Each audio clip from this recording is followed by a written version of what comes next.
A lot of people think being a real estate agent is just showing houses and posting sold pictures on Instagram. But honestly, most people have no idea what the job is really like.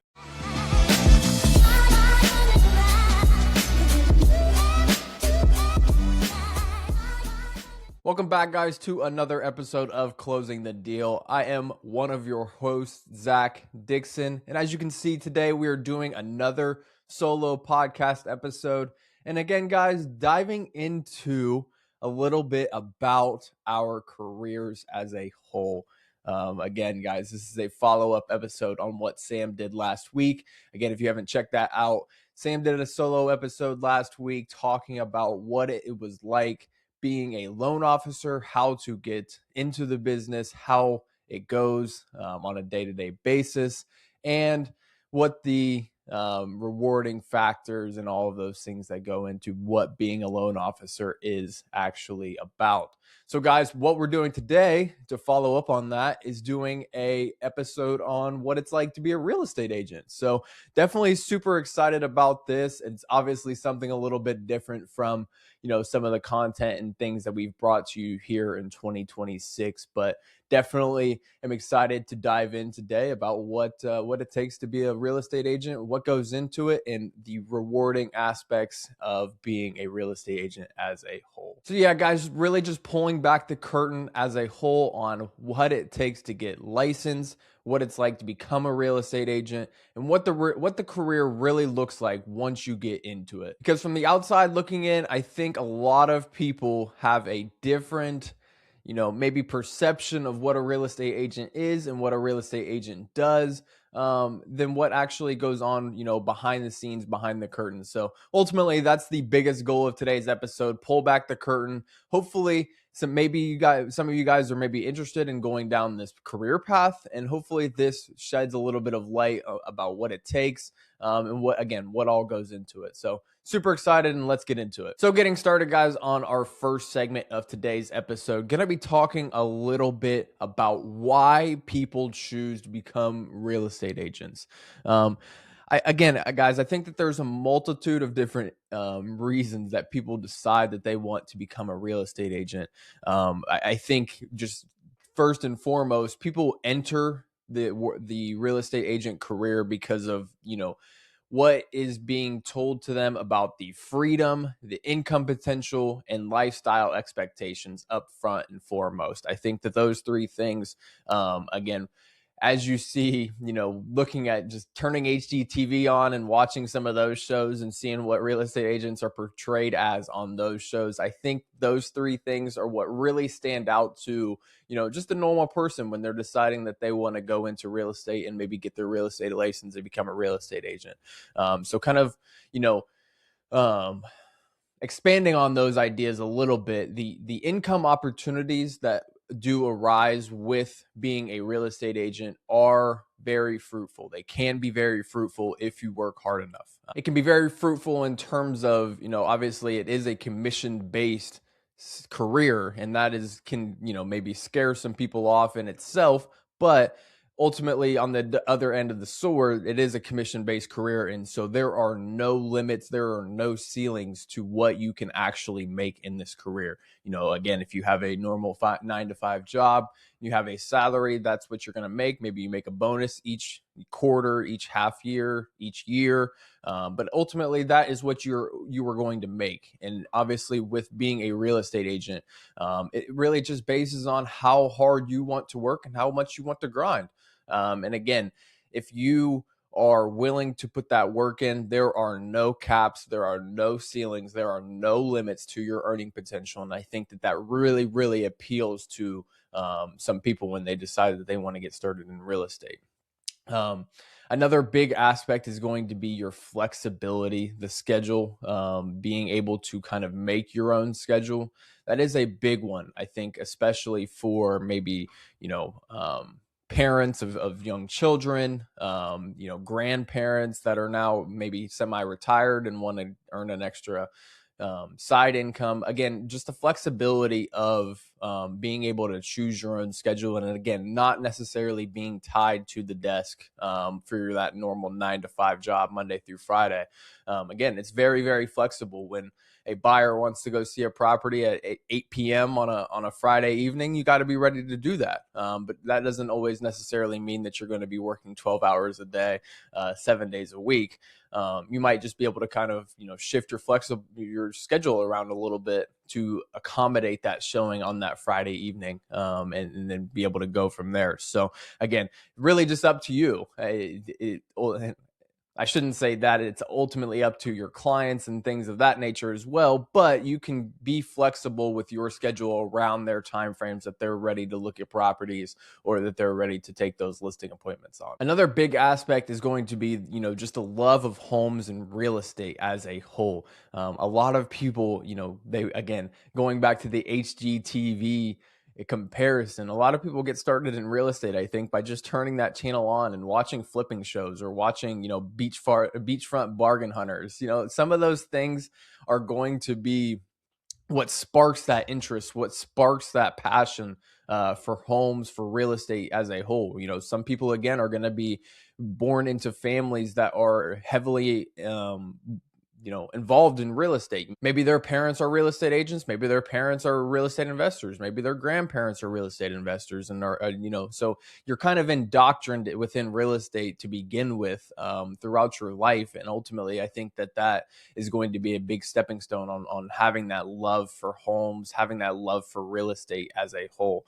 And again, just kind of finishing up this segment of the episode, I think the last biggest thing that I wanted to touch on would be, the ability to help change people's lives. Again, I know that we've hammered home this aspect of, this is going to be the biggest financial purchase that you make in your lifetime, most definitely. So again, it comes with a big burden as well. And I think that a lot of buyers, and especially first-time home buyers, they have a lot of apprehension when they get started in the process. And being a real estate agent that allows them to, lower that apprehension and raise the confidence level is going to be a feeling that you don't really feel in other careers.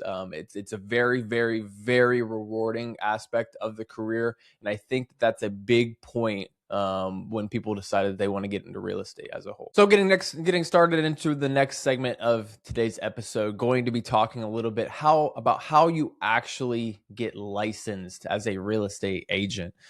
This is a pretty straightforward process, and I think that that's something obviously that Sam talked about as well on the loan officer side. But again, guys, it's a very straightforward process. To get started, you're going to take a lot of pre-licensing classes. You're going to be taking, ins and outs of being a real estate agent law, things of that nature, agency relationships. You're going to learn all about what it takes to follow the law as a real estate agent, because there are a lot of rules and regulations that go into our business, especially, again, as we talk about making such a big financial purchase for home buyers. We want to make sure that the people leading them in that direction are very knowledgeable, very educated on the rules and regulations of each specific jurisdiction that they reside in. So you're going to take all of those pre-licensing courses. You're going to get that stuff out of the way. And at that point, you're going to go ahead and take the real estate exam. Here in Ohio, you're going to have two separate sections to it. You're going to have the national section that encompasses national rules and regulations, and that is the one that everybody in the entire United States takes. And then you're also going to have a state portion that is just specific to your own state. And here in Ohio, the rules and regulations that we have set forth here in Ohio. So again, they are two separate sections to the test. So you can, in theory, maybe if you don't pass one section and do pass the other section, that can be, it's fine. You only have to take the section that you failed again and get that passed as you get forward and get licensed. So you do have to pass both sections of the test, obviously, to become licensed. But once you do that, you are now licensed, and you are a licensed real estate agent in the state that you reside in. and in the United States as a whole. And while I wouldn't say it's the easy part per se, a lot of people struggle with test taking anxiety, and I can hold my hand to that as well. As I just will be straightforward. I did, fail one section of the real estate test to begin with. Had me pretty down in the dumps to begin with, but again, got back on the floor and got back to it and ended up passing it that second time and feel confident and feel good about myself after that. So again, guys, not a big deal if you do that. It can be taken as many times as you'd like. And I think it just shows a little bit of resiliency as a whole if that is what you go through. But going back to what I was saying, passing the test, honestly, I would say is considered the easy part of this, whole thing of becoming a real estate agent. What goes into it next is choosing a brokerage, having the onboarding and having the training, and then ultimately building your sphere and database. And I think figuring out how to actually build a book of business is what, maybe the pre-licensing courses don't necessarily prepare you for. So I think number one, first and foremost, choosing a brokerage is a big key when you do pass that test and get licensed. You want to make sure that you are talking to a couple of different brokerages and seeing what fits you as the individual. Again, brokerages are going to be able to offer different things in terms of splits, in terms of education, in terms of training, in terms of ways to build your business. And I think, again, just going back to what I just mentioned, that's something that they don't necessarily tell you within the pre-licensing courses, is how to build that book of business. Because ultimately, like I talked about in the first segment, this is a commission-based position. You're not going to make any money if you don't have a book of business. And so being able to build that, I think, is one of the biggest keys, and one of the biggest keys of choosing a brokerage is going to be, how can this environment help me build my book of business, become the most successful real estate agent as I possibly can be. So here in our next segment of the episode, I really just wanted to talk about and hammer home some of the things that I think I see with real estate agents when they get started that they don't necessarily expect about the career as a whole. And I think ultimately I've experienced some of these myself. They are very not glorified. They're not glorified in terms of these aren't the, shiny parts of being in the real estate agent profession.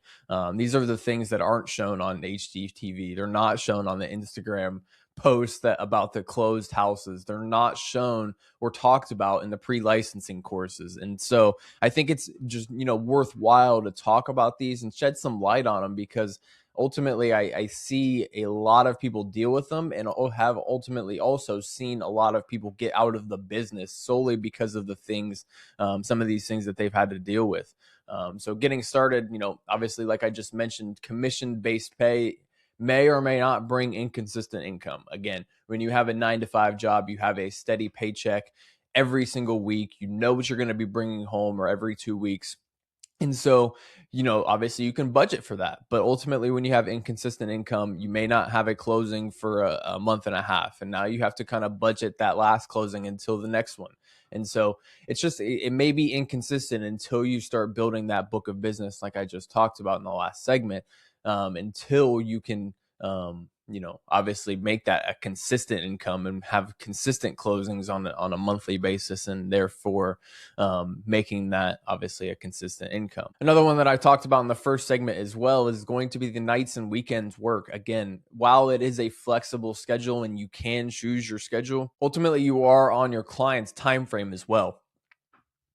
You have to be able to be available when they are available. And that sometimes means outside of their 9-to-5 jobs. If they're working 9 to 5, they may have a lunch break that they can see property on, but ultimately that's going to be outside that 9 to 5 Monday through Friday timeframe. And so that means, evenings 5 to 9 on weeknights, or that means weekends. And I think that kind of catches people off guard sometimes when they have to be, for lack of a better term, ready at a moment's notice to show a property or to go to a listing agent. And so I think that that is a big one that really just burns people out when they're working on the evenings and working on the weekends. But again, going back to what I was talking about in the first segment, if we can kind of tailor our schedule around that, maybe we're not working during the day as much to kind of compensate for the evening showings that we're going to have or the weekend showings that we're going to have.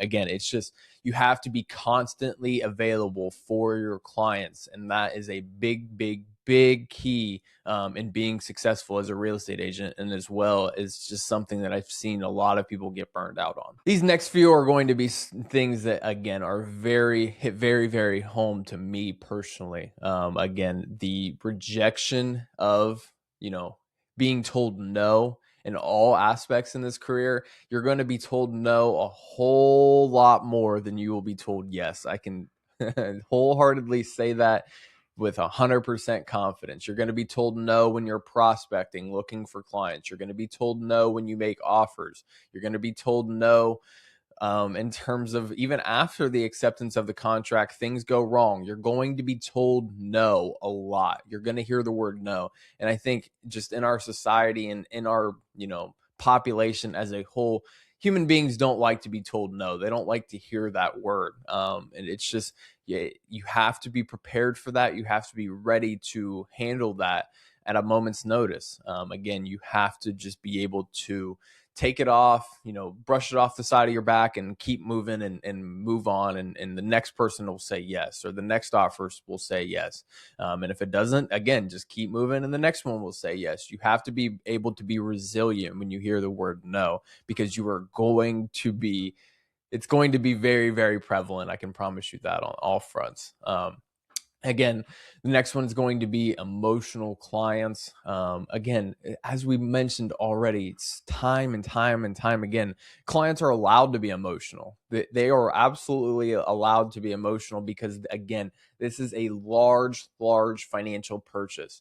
We want to make sure that they are feeling something through this. If they're not feeling anything through this process when they make a $500,000 purchase, I don't know if they're human beings. They might be robots, honestly. So again, they're allowed to be emotional, and that is your job, is to deal with that and is to handle that and make them feel less skeptical, less, apprehensive about the process as a whole. That is absolutely a part of the job scenario. And kind of, you're almost like a therapist in some ways. You have to be able to listen,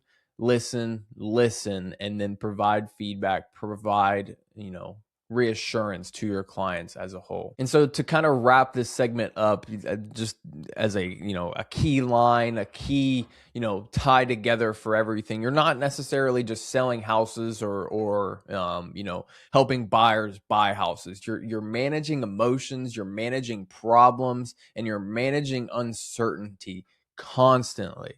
And again, I just think that is a part of the business, a part of the career that kind of goes overlooked as you're getting started, and as you become excited to start selling houses, go through showings, post closed pictures on Instagram, all of those things. It just kind of goes overlooked, and it's something that needs to be talked about previous to going into the career, and you just need to be prepared for that on all fronts. So moving on to our next segment, which is also a bit more lighthearted than the last, is what makes this career rewarding and what makes this career fulfilling, and what allows the stressors, the emotions, the problems, the uncertainty of the last segment to be worth it as a whole. And again, something that I've already touched on so many times in our content, but also in today's episode, is helping people achieve ownership. There is truly not a better feeling than getting a client who's unsure about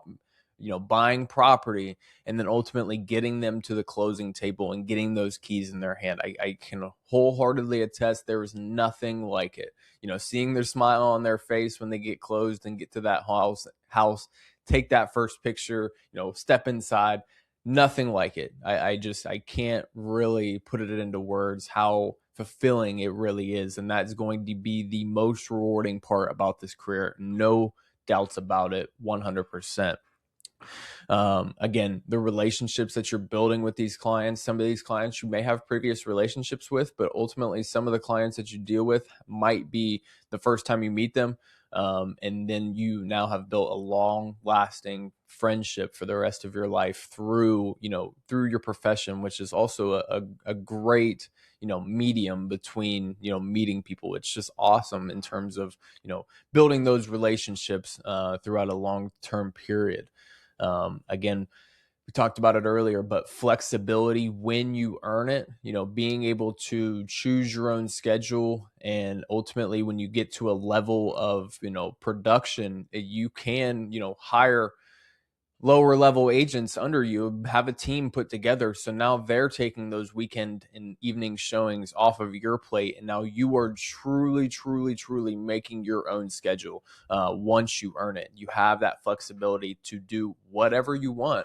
Ultimately, a lot of those team leaders are going to be out building the book of business, and instead of maybe necessarily doing showings all day long, writing offers all day long, but they're building that book of business for their team, and allowing their team to do the back end things that they got started in their career doing, but ultimately have now kind of graduated onto being a little bit more flexible with their time, and growing the business as a whole. Again, unlimited income.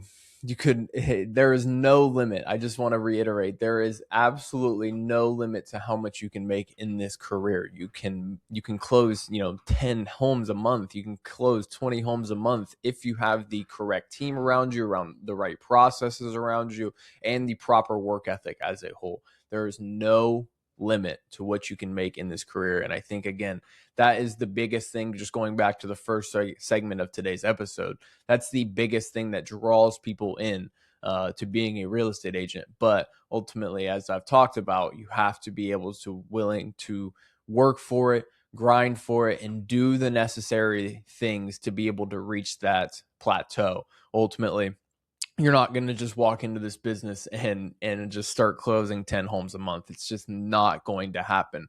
But if you put your head down, work hard, and grind for 10 years or so, absolutely worth it, and absolutely can be done. So I think that again is just a rewarding aspect of being able to build a book of business from the ground up and have that unlimited income potential. And then wrapping up this segment of today's episode, again, just the personal brand, the confidence that brings, the being able to build a business from the ground up. That is just, it's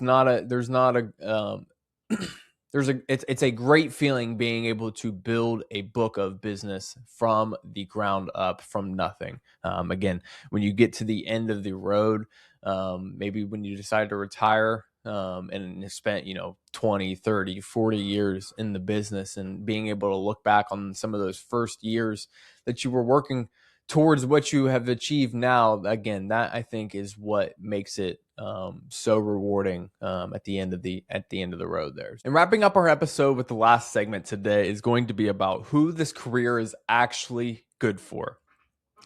There's a lot of people that this career is good for, and it really, really starts with self-starters, self-motivated people, with people-oriented personalities, and that are disciplined and constant in their profession, in their willingness to work. Again, as I talked about, you're going to hear no a lot of times in this career. And so I think you have to have a little bit of resiliency as well. You have to be able to bounce back from failure. You're not going to be, again, as I just mentioned in the last segment, you're not going to come in immediately and start, being a top 1% producer in this business. It may take a couple of years to get to that height in this business, but again, you're not going to do it in the first month of doing it. You're going to have a little bit of bumps. You're going to have some bumps in the road. You're going to have a little bit of adversity. You're going to face stuff that is going to knock you down, and to be able to bounce back from that, have resiliency, is a huge, huge characteristic of the most successful real estate agents out there. And I think that you have to be ultimately, again, as we've talked about time in and time out in this episode, you have to be comfortable with uncertainty with your schedule, uncertainty with your income, uncertainty with clients. Again, there is really just no certainty that goes on in this process. As we've talked about a ton of times in our content, we don't ever talk about a deal being perfect or a deal going, getting to from A to Z with no hiccups. That just doesn't exist. So that really kind of is a embodiment of the career as a whole. You don't start from A and get to Z with no hiccups, no bumps in the road, no adversity. So you have to be ready to deal with uncertainty as a whole. And I think it's just something that some people get into the career and they realize, and it's not for them, and that's okay. But again, I think it just helps along the line if you are aware of these things before you get started, before you decide that you want to get down this path. It's just, again, stuff that can help you get started. So I think just wrapping up, like I mentioned, the career isn't for everybody. It's not for everybody that turns on HDTV and sees the flipping shows, sees those success stories right there. It's not for everybody when they see the Instagram posts on, closed sales. It's not for everybody in general. It's just not. Not every career is, and that's okay.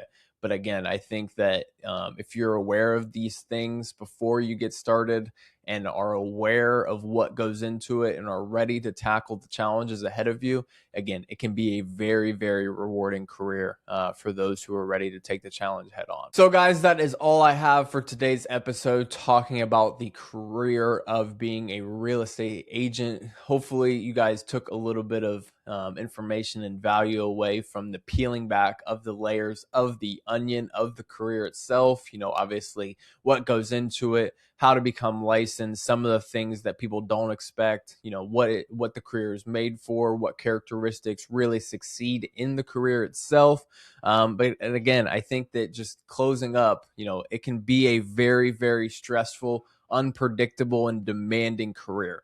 But that doesn't mean that there aren't rewards that go along with that. And so again, you just have to be willing to take those things on the chin and keep moving. And again, the success and, fruits of your labor will prevail from those things as a whole. It can be, again, one of the most rewarding careers out there if you genuinely enjoy helping people and in creating your own path as a whole.